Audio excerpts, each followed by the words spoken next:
नमस्कार छात्रों, एक बार फिर से आप सभी का अपने YouTube चैनल जीके आर्ट से बहुत बहुत स्वागत करता हूं। छात्रों, आज एक बार फिर से मैं आपके सामने हाजिर हूं और आज इस YouTube चैनल के माध्यम से एक बहुत ही खूबसूरत टॉपिक आपको देने जा रहा हूं, जो टॉपिक है बजट को लेकर।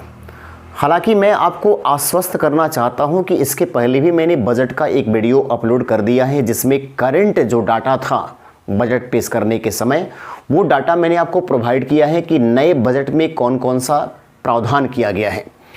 लेकिन इसके अलावा कुछ बजट का बेसिक बैकग्राउंड होता है, जिसको समझना हमारे लिए बहुत ज़रूरी है कि बजट को लेकर और कौन कौन सी बातें हैं और किस टाइप से परंपराएं बजट को लेकर हमारे देश में चली आ रही हैं। बजट का इतिहास कैसा रहा है, बजट देश में किस प्रकार से पेश होते आ रहा है, किसने बजट को पेश किया सबसे पहले, बहुत सारे क्वेश्चन यहाँ से बनेंगे। और ये सब ऐसे क्वेश्चन हैं जो आपके एग्ज़ाम में कभी चेंज होने वाले नहीं हैं। मतलब बेसिक क्वेश्चन हैं तो हमेशा ये एक जैसे क्वेश्चन बने रहेंगे और आपके एग्ज़ाम में हमेशा ये आते भी रहेंगे। तो इसलिए मैं चाहता हूं कि आप पूरे इत्मीनान के साथ संपूर्ण वीडियो को ज़रूर देखेंगे, ताकि आपको इससे रिलेटेड जितने भी प्रश्न हैं वो सारे प्रश्न अच्छे ढंग से समझ में आ सके। तो आइए हम बजट को देखते हैं। बजट का ऐतिहासिक पृष्ठभूमि हमारे देश के लिए क्या रहा है। देखिए, पहला जो बातें हैं यहाँ पर जो दिया गया है उसमें ये है कि बजट शब्द की उत्पत्ति फ्रांसीसी भाषा के लैटिन शब्द से हुई है। याद रखेंगे, फ्रांसीसी भाषा का ये लैटिन शब्द है जिससे ये निकल कर आया है बजट। हालांकि जब ये फ्रांसीसी भाषा से लैटिन शब्द ये बना था तो उस समय बजट का अर्थ वुल्गा था। ये यहाँ पर लिखा हुआ है, मैंने लिखा है बजट का जो शाब्दिक अर्थ था वो बुल्गा था, और बुल्गा से फिर ये बहुगेट बना और बहुगेट से आगे चलकर यही बजट के रूप में आ गया। लेकिन जब ये बजट के तौर पर इस्तेमाल हुआ तो वो इस्तेमाल फ्रांस में ना होकर इंग्लैंड में इस्तेमाल हुआ था, क्योंकि इंग्लैंड ने जब पहली बार अपने देश में बजट पेश किया तो वो उस समय उसका नाम बजट रखा था। तो यही बात मैंने यहाँ पर समझाया है कि बजट जो पहली बार पेश किया गया था इंग्लैंड में 1803 ईस्वी में, इंग्लैंड में सबसे पहले पूरे विश्व में इंग्लैंड बजट पेश किया था 1803 ईस्वी में, और उस समय इसका नाम रखा गया था बजट। लेकिन ये बजट कहाँ से लिया गया शब्द है तो याद रखेंगे फ्रांसीसी भाषा का शब्द, जो कि एक लैटिन शब्द है और इसका मतलब होता है वुल्गा। बजट का अर्थ होता है वुल्गा, वुल्गा से बहुगेट और बहुगेट से आगे चलकर यही कहलाया बजट। अब देखिए, ये तो खैर बजट के बारे में हमको जानकारी मिल रही है कि भाई बजट की उत्पत्ति किन शब्दों से हुई, किस टाइप की भाषा का ये शब्द है, लैटिन शब्द है ये। लेकिन बजट होता क्या है ये जानना हमारे लिए बहुत ज़रूरी है। देखिए, एक परिवार में जब कोई कमाने वाला सदस्य होता है तो अपने परिवार का बजट तैयार करता है। उसी प्रकार से एक राज्य का जो मुखिया होता है, मुख्यमंत्री, वो अपने राज्य का बजट तैयार करता है।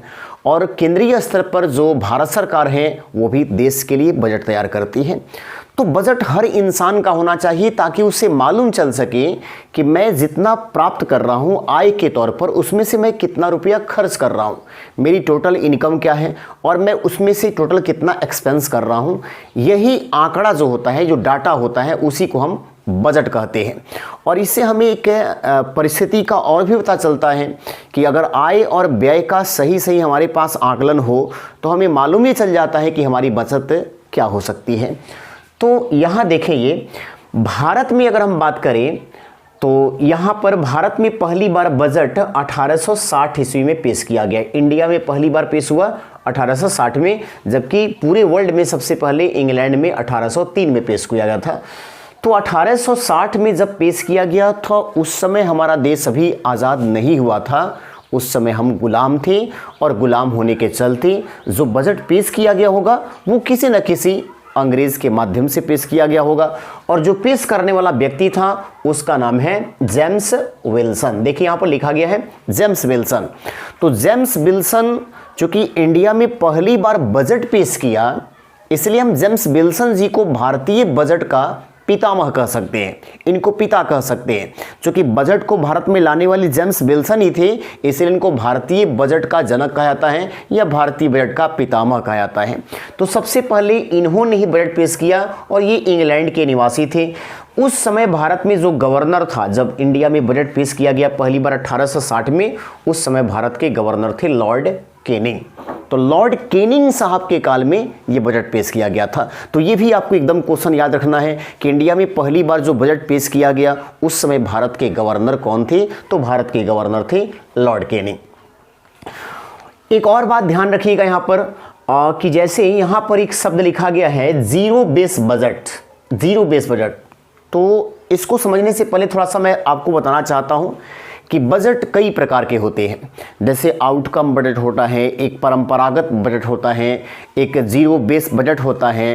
तो जीरो बेस बजट का मतलब ये हो गया कि जो भी हमारा पुराना रिकॉर्ड है, जैसे बजट जब पेश किया जाता है ना, तो बजट पेश करते समय पुराने रिकॉर्ड को भी साथ में रखा जाता है, नए रिकॉर्ड को भी साथ में रखा जाता है, और आने वाले समय का जो अनुमानित हमारा खर्च हो सकता है या जो आय हो सकता है उसको भी उसमें इंक्लूड किया जाता है। तो अगर बजट पेश कर रहे हैं और उसमें किसी भी प्रकार के पुराना डाटा को हम नहीं ले रहे हैं, मतलब एकदम डाटा हम शून्य से तैयार कर रहे हैं ये मानकर कि बिल्कुल नया है, पहले से इसमें कुछ भी इंक्लूड नहीं है, तो एकदम अगर जीरो लेवल से जो बजट बनता हो उसी को हम कहते हैं जीरो बेस बजट, जिसमें पुराना डाटा को शामिल नहीं किया जाता है। और जीरो बेस बजट को सबसे पहले 1973 में पेश किया गया था अमेरिका में। और कभी कभी ऐसा भी क्वेश्चन आता है कि जीरो बेस बजट के जो निर्माता थे, जो इसके फाउंडर हैं या इस शब्द के जो निर्माता कहे जाएंगे या जो भी जीरो बेस बजट को देने वाले व्यक्ति थे, उनका नाम क्या है? तो उनका नाम याद रखिएगा, पीटर ए पायर। पीटर ए पायर ये वो व्यक्ति हैं जिन्होंने जीरो बेस बजट को सबसे पहले दुनिया में दिखाया, इसीलिए इनको जीरो बेस बजट का पिता कहा जाता है। फिर आगे देखिए अगला क्वेश्चन क्या है इसमें।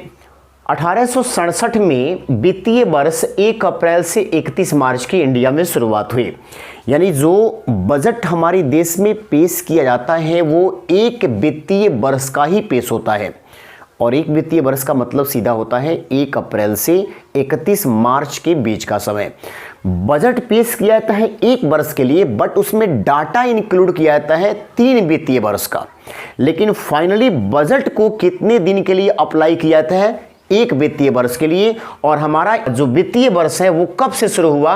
1 अप्रैल से लेकर 31 मार्च तक, 1 अप्रैल से 31 मार्च तक। और इस परंपरा की शुरुआत अंग्रेजों के काल में ही कब हुई थी? 1867 में। तो हमारा जो फाइनेंशियल ईयर है, जो वित्तीय वर्ष है, वो 1 अप्रैल से 31 मार्च है। और इस परंपरा को हम लोगों ने कब से अपनाया है? 1867 में। हालांकि मैं आपको बताना चाहता हूं कि 1867 में इस व्यवस्था को अपनाने से पहले जो हमारा फाइनेंशियल ईयर था, जो वित्तीय वर्ष था, वो 1 मई से शुरू होता था और 30 अप्रैल तक चलता था। लेकिन अब 1 मई से न अपनाकर इसको 1 अप्रैल से अपनाया गया है, जो चलता है 31 मार्च तक। अर्थात 1 अप्रैल अगर हम 2021 को इंक्लूड करते हैं तो 31 जो मार्च होगा हमारा 2022 का होगा। तो एक वित्तीय वर्ष के लिए बजट पेश किया जाता है। उसके बाद देखिए 1921 में जो एक कमेटी बनी थी, एटवर्थ कमेटी, इसकी सिफारिश पर 1924-25 में, देखिए यहाँ पर ध्यान दीजिएगा, 1924-25 में रेल बजट को आम बजट से ये अलग कर दिया गया था। ये एक बहुत ही महत्वपूर्ण सूचना है, क्योंकि इंडिया में पहली बार बजट 1860 में पेश किया गया। उस समय अंग्रेजों का समय था, भारत अभी आज़ाद नहीं हुआ था। जेम्स विल्सन जी भारत में पहली बार बजट की परंपरा को लेकर आए थे। तो 1860 ईस्वी से लेकर 1924-25 ईस्वी के आने से 1 साल के पहले तक की स्थिति क्या थी कि रेल बजट और आम बजट एक ही साथ पेश होता था। रेल बजट को और आम बजट को अलग अलग पेश नहीं किया था, दोनों एक ही साथ पेश होता था। लेकिन 1921 में एक कमेटी बनाई गई, जिस कमेटी का नाम है एटवर्थ कमेटी, और इस कमेटी ने इस बात की सिफारिश किया कि रेल अपने आप में एक बहुत बड़ा प्रोजेक्ट है। भारत में एक तरह से हम कहेंगे कि सबसे बड़ा नियोक्ता है, इस समय सबसे ज़्यादा रोजगार देने वाला मंत्रालय है। और इस मंत्रालय को अगर आप आम बजट के साथ ही इसको भी पेश करते हैं तो शायद रेल मंत्रालय के साथ नाइंसाफ़ी हो जाएगी। इसीलिए ज़रूरी है कि रेल बजट को और आम बजट को अलग अलग पेश किया जाए, क्योंकि दोनों डिपार्टमेंट अपने आप में एक बड़े डिपार्टमेंट है। और यही बात समझाया गया और इसी के चलते 1924-25 में रेल बजट को आम बजट से अलग कर दिया गया। और जब अलग कर दिया गया तो स्पष्ट है कि ये बातें अब क्लियर हो गई कि जो रेल बजट होगा उसको भारत के रेल मंत्री जी पेश करेंगे और जो आम बजट होगा उसको भारत के वित्त मंत्री जी पेश करेंगे। तो रेल बजट को हमेशा रेल मंत्री पेश किया करते थे, आम बजट को हमेशा वित्त मंत्री पेश किया करते थे। लेकिन थोड़ी सी कहानी आगे चलकर एक बार फिर चेंज हुई। और क्या चेंज हुई तो देखिएगा, इसमें आपको कहीं ना कहीं मिलेगा। यहाँ देखिए 2017-18 में रेल बजट को आम बजट के साथ फिर से मिला दिया गया। इसका मतलब कि जो एक 92 साल की हमारी परंपरा चली आ रही थी, 1924-25 में जो हम रेलवे को आम बजट से अलग किए थे, वो परंपरा हमारी लगातार चली आई 16 और 17 के वित्तीय वर्ष तक। लेकिन 17-18 के वित्तीय वर्ष में रेल बजट को आम बजट से एक बार फिर से आपस में मिला दिया गया। ये सरकार के द्वारा कहा गया कि इन दोनों बजट को अलग अलग पेश करने की कोई आवश्यकता नहीं है। तो दोनों एक बार फिर से पेश होने लगा। इस बात को एकदम याद रखिएगा कि 92 साल का इतिहास मोदी गवर्नमेंट के द्वारा तोड़ा गया और मोदी सरकार ने साफ शब्दों में कहा कि अब रेल बजट को भी आम बजट के साथ ही पेश किया जाएगा और रेल मंत्री जी की अब कोई भूमिका नहीं रहेगी, बल्कि रेल बजट वाला डाटा भी अब भारत के वित्त मंत्री जी ही पेश कर देंगे। फिर आगे देखें, यहाँ पर मैंने इसी बात को समझाया भी है कि बजट क्या होता है। तो सरकार की आय यानी इनकम, जो टोटल उसकी इनकम है और टोटल जो उसका व्यय है, जो एक्सपेंस है, जितना उसने खर्च किया, उस संपूर्ण डाटा को ही, इस संपूर्ण आंकड़ों को ही हम क्या कहते हैं, बजट कहते हैं। यानी एक वित्तीय वर्ष में सरकार कितना रुपया किस डिपार्टमेंट में किस मद में खर्च कर रही है और किस मद से सरकार को कितना रुपया इनकम प्राप्त हो जा रहा है, यही डाटा एक तरह से कहलाता है बजट। तो इसको हम डायरेक्टली हम ऐसे भी याद कर सकते हैं सिंपल भाषा में कि सरकार के आय एवं व्यय का लेखा जोखा ही क्या कहलाता है, बजट कहलाता है। ठीक है ना। जैसे आप अपने घरों में सिंपल देखिएगा, जो आपके गार्जियन होते हैं, जो पिताजी हैं या दादाजी हैं या कोई और अभिभावक है, तो वो जितना रुपया कमाते हैं उसका एक योजना तैयार करते हैं कि हमको दूध पे बच्चों के लिए इतना खर्च करना है, स्कूल जाने के लिए बच्चों को इतना रुपया खर्च कर देना है, अखबार पे हमको इतना रुपया खर्च करना है, घर के राशन के लिए हमको इतना रुपया खर्च करना है, सब्जी के लिए हमको इतना रुपया खर्च करना है, बच्चों के ट्यूशन पढ़ाने को लेकर इसमें हमको इतना रुपया खर्च करना है। तो उनको एक डाटा मालूम है कि हमारी इनकम एक महीने का इतना है और उसमें हमको कितना रुपया कहाँ कहाँ पे किस किस मद में खर्च करना है। तो यही जो डाटा एक बना आय और व्यय का, इसी को हम क्या नाम देते हैं, बजट। उसके बाद देखिए, ये तो हमारा एक प्रकार से वो बातें हो गई कि 1860 में जब पहली बार बजट पेश किया गया हिंदुस्तान में, उस समय जेम्स विल्सन थे, अंग्रेज था। लेकिन जब 1947 में हमारा देश आज़ाद हो गया, हमारा देश जब आज़ाद हो गया, तो क्या तब भी हमारे देश में अंग्रेज ही बजट पेश करते थे? ऐसी नहीं बात रही, क्योंकि जैसे ही हमारा देश आज़ाद हुआ, आज़ादी के बाद हमारे देश का बजट सबसे पहले जो पेश करने वाले व्यक्ति थे, उनका नाम था पी षडमुगम सेट्ठी। इस नाम को याद रखिएगा। स्वतंत्र भारत का पहला बजट पी षडमुगम सेट्ठी के द्वारा ही पेश किया गया था। तो ये तो स्वतंत्र भारत की बात हो गई, क्योंकि 15 अगस्त 1947 को हमारा देश आज़ाद हुआ था। तो आज़ाद होने के साथ ही इनके सामने ये बातें आ गई कि इन्होंने पेश किया। लेकिन यहाँ पे एक समय और आ जाता है कि भाई ठीक है, स्वतंत्र भारत का तो पी षडमुगम सेट्ठी है, लेकिन एक दौर वो भी आया था इंडिया में जब देश में पहली बार संविधान को लागू किया गया 26 जनवरी 1950 को। और जिस दिन 26 जनवरी 1950 को हमारे देश पर संविधान लागू हुआ था, उस दिन पूरे हिंदुस्तान में गणतंत्र दिवस के रूप में मनाते हैं। तो एक तो हो गया कि आज़ादी से पहले इंडिया में बजट पेश कौन किया, जेम्स विल्सन। एक आज़ादी के बाद बजट कौन पेश किया, तो पी षडमुगम सेट्ठी। और एक अब डाटा क्या बनेगा कि देश जब गणतंत्र हुआ, यानी जब देश पर संविधान लागू हुआ 26 जनवरी 1950, उस समय इंडिया में बजट पेश कौन किया, तो गणतंत्र भारत का जो पहला बजट पेश किया गया था वो जॉन मथाई के द्वारा पेश किया गया था। याद रखेंगे, गणतंत्र भारत का मतलब हो गया कब, तो ये आपका 26 जनवरी 1950। 26 जनवरी 1950 को गणतंत्र भारत का पहला बजट पेश करने वाले व्यक्ति थे जॉन मथाई। और ये वही जॉन मथाई हैं जो कि भारत के लिए पहली बार रेल बजट भी पेश किए थे। फिर उसी तरह से एक और डाटा आया, जैसे अंग्रेज़ों के द्वारा बजट की शुरुआत की गई तो अंग्रेज़ों की जो भाषा थी, जो उनकी लैंग्वेज थी, वो हिंदुस्तान में सबसे ज़्यादा अंग्रेजी शिक्षा की वकालत किए थे। इसलिए हम कहेंगे कि उनके द्वारा जो भी बजट 1860 ईस्वी से पेश होते हुए आ रहा था वो लगातार उसकी भाषा अंग्रेजी ही बनी रही, दूसरी किसी भाषा का प्रयोग नहीं किया गया। लेकिन चूंकि देश आज़ाद हो गया था तो आज़ादी के बाद ये हमारे लिए एक कर्तव्य कहा जाएगा या हम अपने देश के राष्ट्रभाषा का सम्मान करना कहें, इसको लेकर यह तय किया गया कि अब वो समय भी आ गया है जब अपने राष्ट्रभाषा का सम्मान करें, उसका आदर करें। इसीलिए 1955-56 में जब सीडी देशमुख ये जब बजट पेश किए तो पहली बार इन्होंने बजट को हिंदी में भी लाने का प्रयास किया, यानी हिंदी में कुछ कॉपियां इसकी बना दी गई। तो अभी तक का जो एक परंपरा बना हुआ था कि बजट केवल अंग्रेजी में ही प्रिंट होता था, पहली बार सीडी देशमुख ऐसे भारत के व्यक्ति हुए जो इंडिया के लिए हिंदी में बजट पेश किए थे। और ये वही सीडी देशमुख हैं जो आरबीआई के पहले भारतीय गवर्नर बने थे।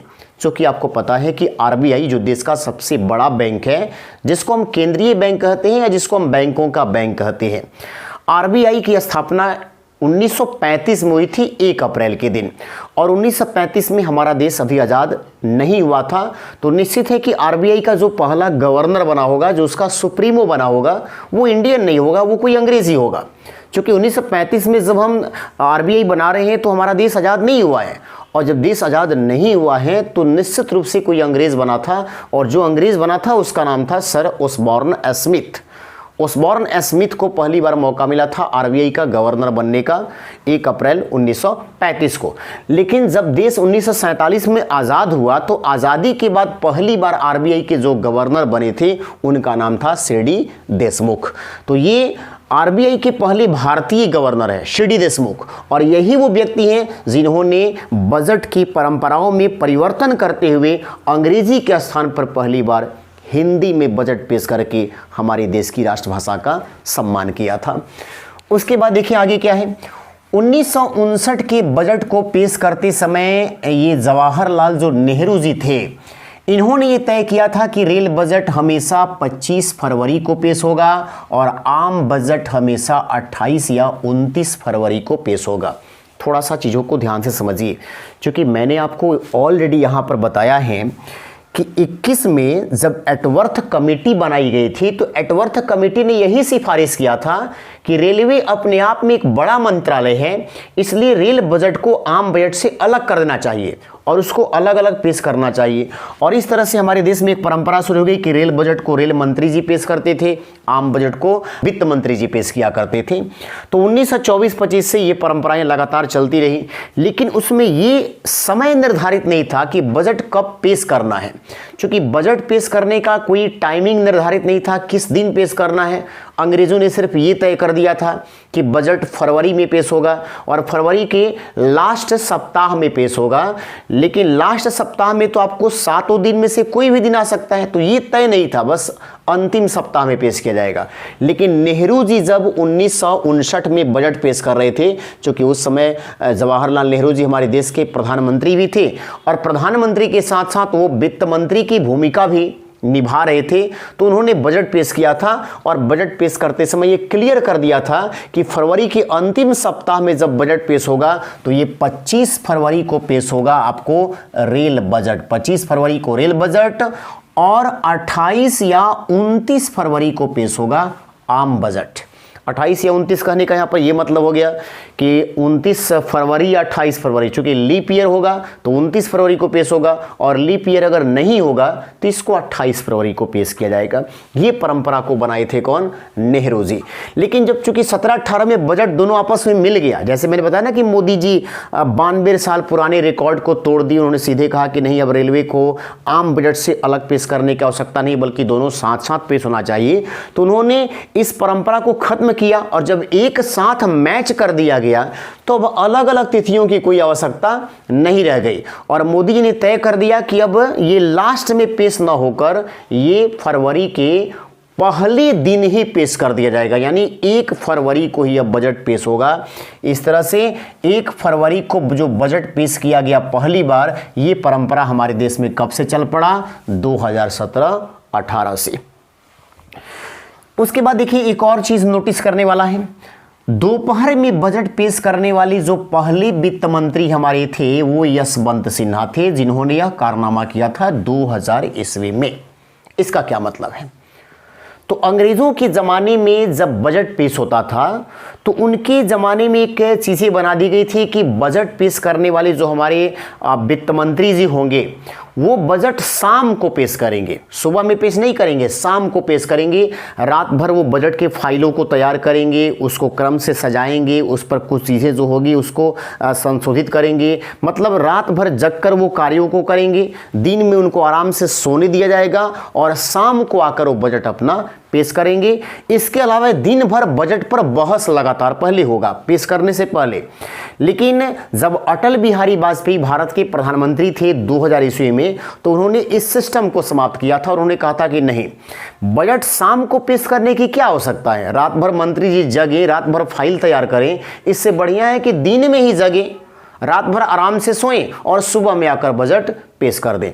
तो 11 बजे बजट पेश करने की परंपरा चूंकि अटल बिहारी वाजपेयी के वित्त मंत्री यशवंत सिन्हा ने किया था 2000 ईस्वी में, इस रिकॉर्ड को आपको याद रखना है। 11 बजने का मतलब हो गया कि लगभग हम कहेंगे कि दोपहर के समय। इससे पहले अंग्रेजों के काल में बजट शाम को ही पेश होता था।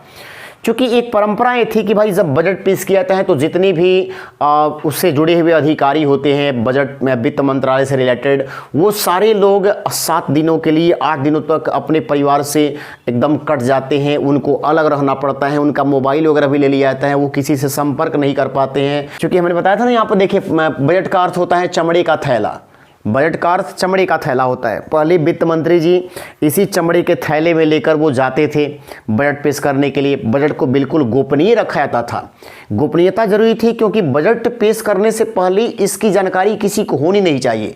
एक बार ऐसा ही इंग्लैंड में घटित हो गया था, जब बजट पेश करने से पहले एक बात लीक हो गया जिसके चलते इंग्लैंड के वित्त मंत्री जी को अपने पद से इस्तीफा देना पड़ा था। और बजट पेश करने वाले जितने भी कर्मचारी होते हैं उन सारे कर्मचारियों को पहले हलवा खिलाने का एक रस्म अदा किया जाता है, उसके बाद जाकर ये लोग बजट पेश करते हैं। और बजट को केवल याद रखिएगा हिंदुस्तान में केवल लोकसभा में ही पेश किया जाता है, कभी भी बजट को राज्यसभा में पेश नहीं किया जाता है। यहाँ पर देखें वही बात हम यहाँ पर लिखे भी हैं कि भारतीय संविधान के आर्टिकल 112, ये ध्यान रखना है, किस आर्टिकल में? आर्टिकल 112 में बजट के बारे में जिक्र किया गया है। यानी अगर आपसे कोई पूछेगा कि क्या संविधान भी बजट के बारे में चर्चा किया है, तो हम स्पष्ट बताएंगे कि भारतीय संविधान का 112 बजट की चर्चा करता है, लेकिन वहां पर शब्द बजट नहीं लिखा गया है, वहां पर लिखा गया है वार्षिक वित्तीय विवरण। तो वार्षिक मतलब होता है सालाना, वित्तीय का मतलब हो गया रुपया पैसा, और विवरण मतलब हो गया उसका डाटा, यानी 1 साल का रुपए पैसे का डाटा। जैसे मैंने पहले बता दिया, सरकार की आय एवं व्यय का जो 1 साल का डाटा होता है, चूंकि वित्तीय एक ही वित्तीय वर्ष के लिए पेश होता है, तो एक वित्तीय वर्ष का जो डाटा होता है उसी को हम क्या कहते हैं? बजट कहते हैं। तो वहां पे बजट नहीं लिखा गया है आर्टिकल 112 में, लेकिन ये जरूर लिखा गया है कि वार्षिक वित्तीय विवरण, जिसका सीधा सीधा अर्थ यही हो गया बजट। अब देखिए, चूंकि जब रेल बजट और आम बजट अलग अलग था, तब सर्वाधिक बार रेल बजट पेश करने वाले थे जगजीवन राम। इंडिया में सबसे ज़्यादा बार अगर कोई रेल बजट पेश किया है तो वो व्यक्ति रहे जगजीवन राम। 8 बार ये बजट पेश किए हैं जगजीवन राम, जो कि बिहार के रहने वाले थे। और आपको ये भी पता होना चाहिए कि ये वही जगजीवन राम है जो केंद्रीय सरकार में सबसे लंबे समय तक मंत्री पद को भी धारण किए हैं। लगातार 32 साल तक मंत्री रहने का रिकॉर्ड इनके नाम है। 32 साल तक आज तक कोई केंद्र में मंत्री नहीं रहा है, ये रिकॉर्ड भी जगजीवन राम बनाए थे। और सबसे ज़्यादा बार देखिए 8 बार ये रेल बजट पेश किए हैं। इन्हीं जगजीवन राम की पुत्री है मीरा कुमार, जो लोकसभा की पहली महिला स्पीकर बनाई गई थी। इसको भी ध्यान रखिएगा कि मीरा कुमार जो लोकसभा की पहली महिला स्पीकर थी, वो किसकी पुत्री थी? जगजीवन राम की। इन्हीं जगजीवन राम का समाधि स्थल समता स्थल है, जो कि नई दिल्ली में है। तो जगजीवन राम 8 बार बजट पेश किए। इसके बाद अगर हम देखेंगे तो लालू प्रसाद यादव जी 6 बार रेल बजट पेश किए हैं। नीतीश कुमार जी भी 6 बार रेल बजट पेश कर दिए हैं। बिहार की तरफ से जॉर्ज फर्नांडिस भी रेल मंत्री बने हैं। रामविलास पासवान जी भी रेल मंत्री बने हैं। सबसे ज़्यादा अगर देखा जाए तो आज़ादी के बाद रेलवे मंत्रालय यहीं के मंत्रियों के कब्जे में रहा है, तो अब बिहार के मंत्रियों के कब्जे में ही रहा है। बावजूद हम कहेंगे कि बिहार के रेलवे का उतना विकास नहीं हो पाया, लेकिन फिर भी प्रयास बहुत अच्छा चल रहा है। देश के हर कोने में रेलवे का नेटवर्क बिछ रहा है और ये हम कहेंगे कि हर भारतीयों के लिए गर्व की बात है। आगे देखिए, आम बजट, जो आम बजट है जिसको हम यूनियन बजट कहते हैं, ये सबसे ज़्यादा पेश किए हैं मोरारजी देसाई, जो कि गुजरात के रहने वाले थे। मोरारजी देसाई जो कि भारत के प्रधानमंत्री भी बने हैं, देश के पहले गैर कांग्रेसी प्रधानमंत्री बने हैं, और इन्होंने 10 बार बजट पेश किया है। 10 बार का रिकॉर्ड जो है मोरारजी देसाई का है। तो ये बहुत अच्छी बात है कि 10 बार मोरारजी देसाई बजट पेश किए हैं, जो सबसे ज़्यादा बार बजट का रिकॉर्ड है। मोरारजी देसाई जो कि भारत के सबसे वृद्ध प्रधानमंत्री भी कहलाते हैं। मोरारजी देसाई जो कि हिंदुस्तान और पाकिस्तान दोनों देशों का सर्वोच्च सम्मान निशाने पाकिस्तान और भारत रत्न दोनों जीत चुके हैं। ये जनता पार्टी के टिकट पर पहली बार 1977 में चुनाव जीतकर केंद्रीय स्तर पर प्रधानमंत्री बने थे। देश के पहले ये गैर कांग्रेसी प्रधानमंत्री भी थे। उसके बाद देखिए, अगला एक वर्ड आ रहा है राजकोषीय की घाटा से हम क्या समझेंगे। तो इसको सीधा सीधा समझिए कि राजकोष घाटा का मतलब क्या होता है कि अगर आपका आय कम है, आप इनकम कम प्राप्त कर रहे हैं और उसके बदले में आप खर्च ज़्यादा कर रहे हैं, आपकी इनकम 10 रुपये का है लेकिन खर्च 20 रुपये का है, तो निश्चित है कि आपको घाटे का बजट आप पेश कर रहे हैं, आपको घाटा लग रहा है। तो यही बात है कि राजकोषीय की घाटा का मतलब होता है कि राजस्व व्यय प्लस पूंजी व्यय, यानी व्यय में से जो आप घटा लेंगे राजस्व आय या पूंजी आय, तो उसी को हम क्या नाम देते हैं? राजकोषीय की घाटा। इसके पहले यह घाटा के बजट के नाम से जाना जाता था, लेकिन 2008 में इसका नाम जो है राजकोषीय घाटा किया गया था। राजकोषीय घाटा जैसे मानते हैं व्यय और राजस्व व्यय और पूंजीगत व्यय, ये मान लेते हैं कि 20 रुपया है और इनकम जो है आपका 10 रुपये है, तो व्यय 20 रुपया और इनकम 10 रुपया। इसका मतलब कि आपने ज़्यादा खर्च किया, 10 रुपये एक्स्ट्रा खर्च कर दिया, तो आप किस में जा रहे हैं? घाटे में जा रहे हैं। तो ये राजकोषीय घाटा, यानी कि घाटे के बजट की जगह पर ही एक नया नाम आ गया था, राजकोषीय घाटा। उसके बाद देखिए, बजट का टीवी पर पहली बार प्रसारण, यानी कि टीवी पर दिखाना कब से शुरू किया गया? तो इसको 1992 से दिखाया जा रहा है। टेलीविज़न पर बजट का पहली बार प्रसारण 1992 में हुआ। और महिलाओं में सबसे पहले अगर बजट किसी ने पेश किया तो वो महिला थी इंदिरा गांधी, जो 1970-71 में बजट को पहली बार पेश की थी। अभी तक तो अधिकांश बजट को जेंट्स ही पेश किए हैं, लेकिन अगर हम महिलाओं की बात करें तो महिलाओं में सबसे पहले बजट को पेश करने वाली जो महिला थी वो भारत की पूर्व प्रधानमंत्री इंदिरा गांधी रही, जिनको हम आयरन लेडी के नाम से भी जानते हैं। तो बजट में कई बातें समाहित रहती हैं, कई प्रकार की बातें हैं। जैसे लोकसभा में बजट पेश किया जाता है, इसको राष्ट्रपति की अनुमति से जाकर पेश किया जाता है, उसके बाद बजट पर कई सारी चर्चाएं होती हैं।